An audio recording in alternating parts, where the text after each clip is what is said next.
Halo, salam sejahtera untuk kita semua. Assalamualaikum warahmatullahi wabarakatuh.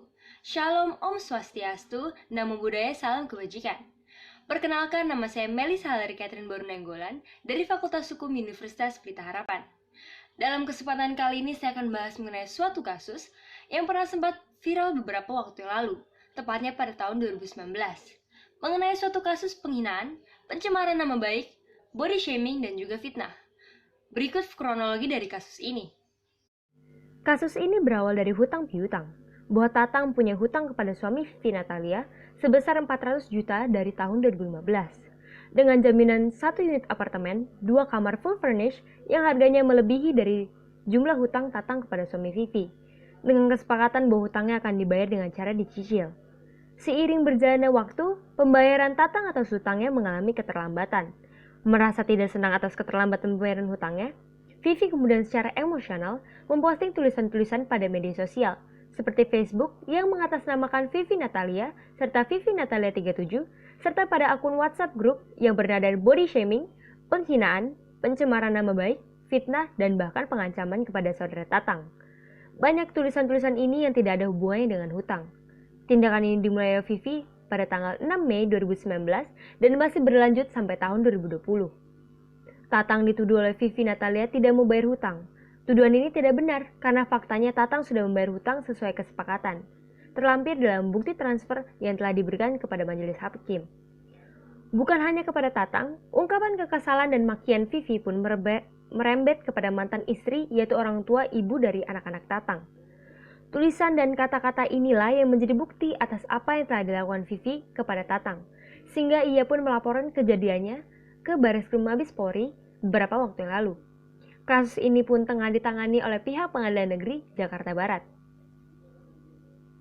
Dalam persidangan, Vivi beralasan postingan pada Facebook adalah curhat atau kebebasan berekspresi, sekalipun terdapat kata-kata yang menghancurkan martabat dan mata pencaharian orang lain. Namun hal ini tidak dapat dibenarkan. Selain itu, Vivi juga terbukti memposting hal-hal negatif di toko online milik korban Tatang, sehingga tokonya menjadi sepi dan Tatang saat ini kesulitan mencari mata pencaharian. Bahwa Tatang dengan kondisi fisiknya yang kurang beruntung, memakai 2 tongkat karena kena polio, dibully oleh Vivi dengan kalimat penghinaan dan merendahkan martabat Tatang.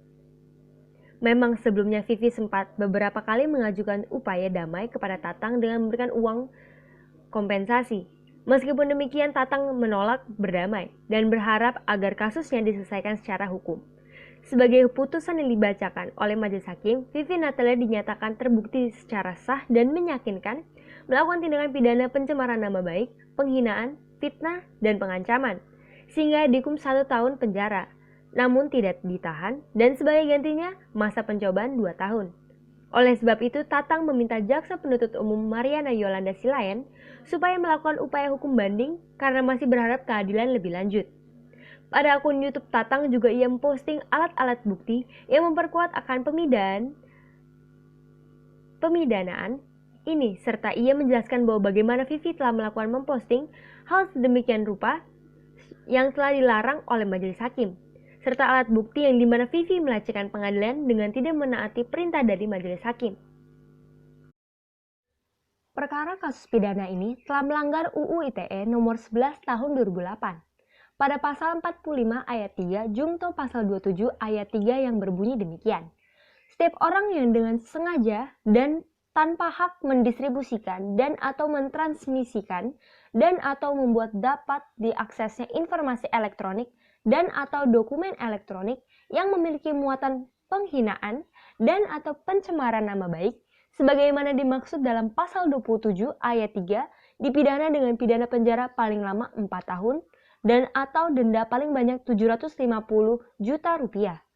Dan atau pasal 45B jungto pasal 29 Undang-Undang nomor 19 tahun 2016 tentang perubahan atas Undang-Undang nomor 11 tahun 2008 tentang informasi dan transaksi elektronik yang berbunyi demikian.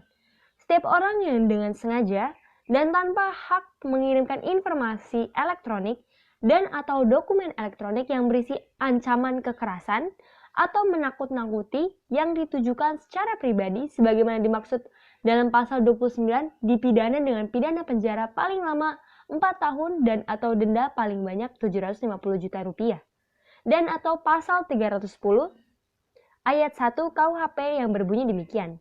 Barang siapa sengaja menyerang kehormatan atau nama baik seseorang dengan menuduh sesuatu hal yang maksudnya terang supaya hal itu diketahui umum, diancam karena pencemaran dengan pidana penjara paling lama 9 bulan atau pidana denda paling banyak Rp4.500. Menurut pendapat saya, pasal 27 ayat 3 UU ITE memang dianggap bersifat karet, disebabkan multitafsir, sehingga mengancam kebebasan berekspresi seseorang. Namun tetap harus ada pengaturan tentang pidana minimum bagi pihak yang melakukan pelanggaran sehingga dapat memberikan efek jera kepadanya.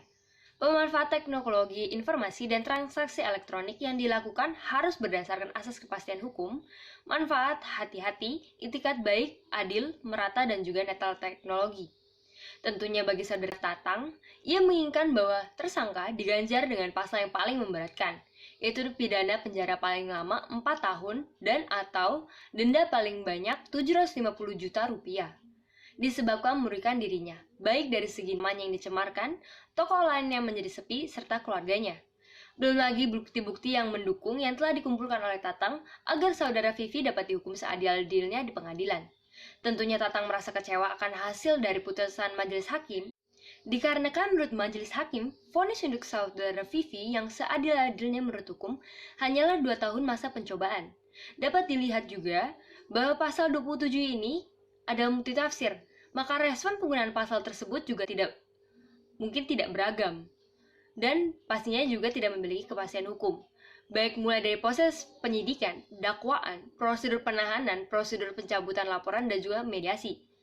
Hal tersebut menjadi suatu ketidakpastian. Oleh sebab itu, sebaiknya pasal-pasal dalam UU ITE yang bersifat karet sebaiknya direvisi ataupun dicabut, agar tidak memperbanyak korban-korban ketidakpastian hukum. Demikian pembahasan dan analisis saya terkait kasus ini. Semoga bermanfaat dan mohon maaf apabila terdapat tutur kata yang tidak berkenan. Akhir kata, terima kasih.